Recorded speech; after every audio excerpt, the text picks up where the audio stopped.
अस्सलाम वालेकुम जी, welcome back to my YouTube channel. और आज के वीडियो में मैं आपको बताऊंगा कि अगर आप म्यूचुअल फंड्स में इन्वेस्टमेंट स्टार्ट करना चाहते हैं, कोई भी नया बंदा है जिसको पता नहीं है और फर्स्ट टाइम उसने इन्वेस्टमेंट स्टार्ट करनी है, तो उसको कौन सा पाथ लेना चाहिए। क्योंकि म्यूचुअल फंड्स काफ़ी किस्म के होते हैं और उसमें कुछ लो रिस्क लो रिवार्ड और हाई रिस्क हाई रिवार्ड होते हैं।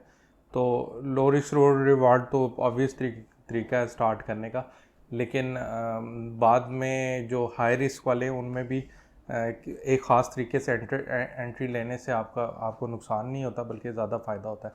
तो जैसा कि मैं अपनी हर वीडियो में उन लोगों के लिए जिन लोगों को नहीं पता वो बताता हूँ कि म्यूचुअल फ़ंड्स क्या होते हैं। तो म्यूचुअल फ़ंड्स आप जैसे प्रॉपर्टी है या सोना है या स्टॉक एक्सचेंज वगैरह है, एक तो तरीका है कि आप जाके डायरेक्ट उस पर इन्वेस्ट कर लें, तो वो भी कर सकते हैं। लेकिन अगर आप की इन्वेस्टमेंट इतनी नहीं है फ़िलहाल जितनी आपके डायरेक्ट जाके कर सकें, या आप उसकी एसेट्स में नहीं पढ़ना चाहते, तो डिफरेंट किस्म के म्यूचुअल फंड्स होते हैं जिसमें आप इन्वेस्ट करके वही फ़ायदे आपको हासिल हो सकते हैं। अब इसमें लो रिस्क लो रिवार्ड वाले भी होते हैं और हाई रिस्क वाले भी होते हैं। इसमें डिफरेंट टाइप्स होती हैं, तो वो अब उनकी तरफ चलते हैं। तो कोई भी शख्स जो सबसे पहले म्यूचुअल फंड्स में एंट्री लेना चाह रहा है, तो उसको चाहिए कि वो मीज़ान बैंक की एक ऐप है, अल मीज़ान वालों की, प्ले स्टोर पे आपको मिल जाएगी, या MCBI सेव के नाम से एक ऐप है, उसको डाउनलोड करके उस पर अकाउंट बना ले। मीज़ान बैंक के सारे शरिया कंप्लाइंट फंड्स हैं, और जो MCBI सेव है उनमें दो तरह के फंड्स हैं। एक पाकिस्तान के नाम से शुरू होते हैं या नॉर्मल स्टॉक फंड या इस तरह शुरू होते हैं, और एक अलहमरा के नाम से शुरू होते हैं। अलहमरा वाले सारे उनके फंड्स जो है ना वो शरिया कंप्लाइंट है। तो मैं ख़ुद पर्सनली जो शरिया कंप्लाइंट फंड्स हैं उसी में इन्वेस्ट करना जो है वो अच्छा समझता हूँ। तो या करता हूँ ख़ुद, मेरी अपनी जो प्रैक्टिस है, कन्वेंशनल में नहीं करता। तो इसमें भी शरिया कंप्लाइंट में मसलन अगर आई सेव कोई ले ले, अब मैं उनकी कोई एडवर्टीज़मेंट वगैरह या पेड प्रमोशन कुछ नहीं कर रहा, मैं एक ऐसी प्रोडक्ट है जिसको स्टार्ट करना इजी है। वरना ऑप्शंस बहुत है, आप अपनी मर्ज़ी का जो भी आपका अच्छा बैंक आपको अच्छा लगता है, तो सब बैंक्स ने इस तरह के फ़ंड्स ऑफ़र किए हैं, और मैक्सिमम बैंक्स के शरिया कंप्लाइंट फ़ंड्स भी होते हैं। तो आप उनमें से शरिया कंप्लाइंट यानी कि इस्लामिक फ़ंड में किसी में भी जा सकते हैं। अगर आप एंट्री लेना चाह रहे हैं तो सबसे पहले आप जो है वो डेली इनकम फ़ंड से शुरू कर सकते हैं या मंथली इनकम फ़ंड। ये जो है ना, एक तो आप नॉर्मल केस में आप सेविंग अकाउंट में मसलन आपने अपने कुछ पैसे रखे हुए हैं, तो उससे जो अगला पॉइंट होता है ना, ये उसकी अपग्रेड होता है।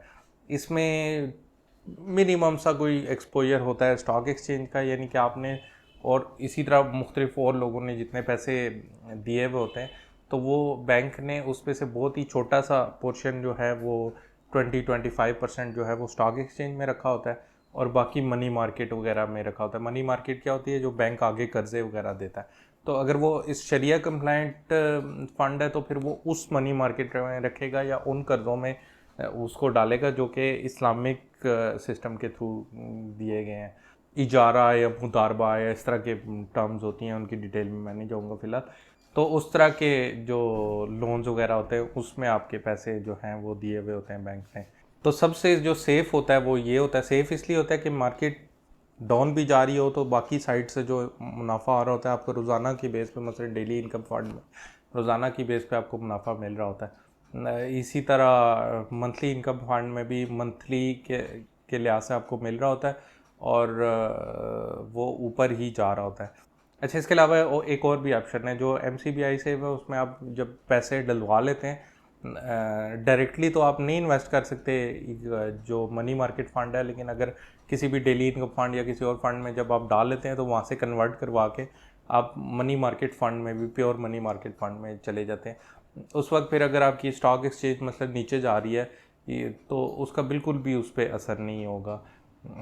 तो आप मनी मार्केट फ़ंड की तरफ जा सकते हैं। उसमें फिर वो जिस तरह एक बैंक का प्रॉफिट है, लेकिन इस्लामिक बैंक्स में देख रहा था अब तो बहुत ज़्यादा कम उनके प्रॉफिट्स हो गए, पर ईयरली वो 3% तक दे रहे हैं। जैसे मीज़ान बैंक जो है वो ईयरली 3% तक और 3.5% तक 5 लाख से ऊपर हो तो इतना आपको मुनाफा दे रहे हैं, तो वो तो बहुत कम है। उसके लिहाज से इस तरह इस्लामिक जो सबसे बेसिक म्यूचुअल फंड भी होता है ना, मिनिमम वाला, वो 6% to 8% तक उनका जाता है। तो लो रिस्क उन्होंने कहा हुआ है, और जो ये है डेली इनकम फंड या मंथली इनकम फंड, इसको जो है मीडियम रिस्क कहा हुआ है उन्होंने।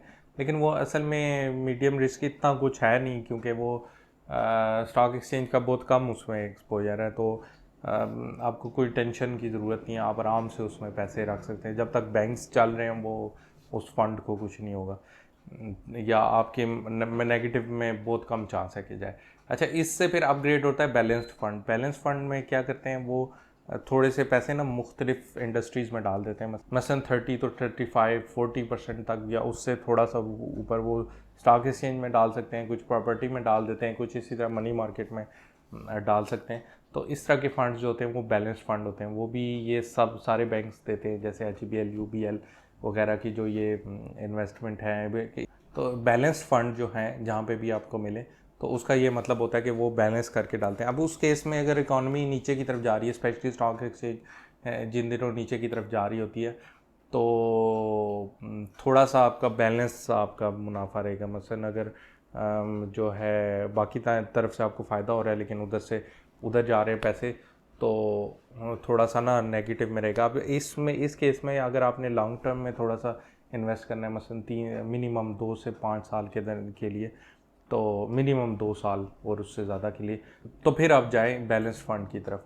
और फिर उसके बाद ज़्यादा रिस्क वाला फंड जो आता है ना, वो आता है स्टॉक फंड। अब स्टॉक फंड में जब आप इन्वेस्ट करने लगें, तो थोड़ा सा आपको ना अपनी आंखें खुली रखनी पड़ेंगी। आपको जाके PSX की website psx.com.pk, Pakistan stock exchange की जो वेबसाइट है, उस पे जाके KSE 100 इंडेक्स को या KMI 30 इंडेक्स को, जो इस्लामिक स्टॉक्स जितने भी होते हैं, इस्लामिक कंपनीज इस्लामिक लिहाज से जो चल रही होती हैं, वो KMI 30 इंडेक्स में लिस्टेड होती हैं, 30 बड़ी कंपनीज।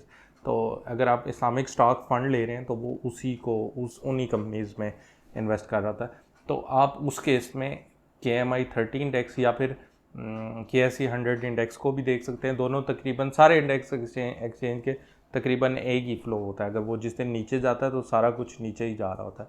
तो आपने जाके उन इंडेक्सेस को देखना है कि उनकी करंट सूरत हाल क्या है। वो उसको थोड़ा सा रीड करना आपको आना पड़ेगा, थोड़ा सा सीखना पड़ेगा। जैसे स्टॉक एक्सचेंज आजकल 48,000 पॉइंट्स पे जा रही है। तो हिस्ट्री में जो बेस्ट गई थी वो 52,000 तक गई थी 2017 में शायद। यानी कि वो नियर पीक परफॉर्मेंस है। लेकिन अभी जैसे 4-5 साल गुजर गए हैं, इसको और ज़्यादा ऊपर जाना चाहिए था, लेकिन वो सेंटर में कुछ हालात ऐसे हुए कि वो एक तो कोरोना की वजह से तो बिल्कुल ही 27,000 पे चली गई थी। तो आपने ये देखना है कि जब मार्केट नीचे गई भी हो, मसलन नॉर्मल से नीचे हो 40 की रेंज में, मसलन अगर KSE 100 इंडेक्स है, तो आप इन्वेस्ट कर सकते हैं। या फिर कोरोना की वजह से जब 27,000 पे गई भी थी, उस वक्त आप इन्वेस्ट कर देते किसी स्टॉक फंड में, तो वो इतना ऊपर चढ़ जाता कि अब तो पता नहीं डबल से ट्रिपल आपके पैसे हो जाते थे। लेकिन इसी तरह जब 3-4 साल पहले 52,000 पे थी, उस वक्त अब अगर अपनी इन्वेस्टमेंट डाल देते, तो फिर इस टाइम पे अभी 4-5 साल गुजर गए, वापस उधर पहुंच ही नहीं सकी, तो फिर अब आपने नेगेटिव में होना था। तो थोड़ा सा इन चीज़ों को देखना पड़ता है।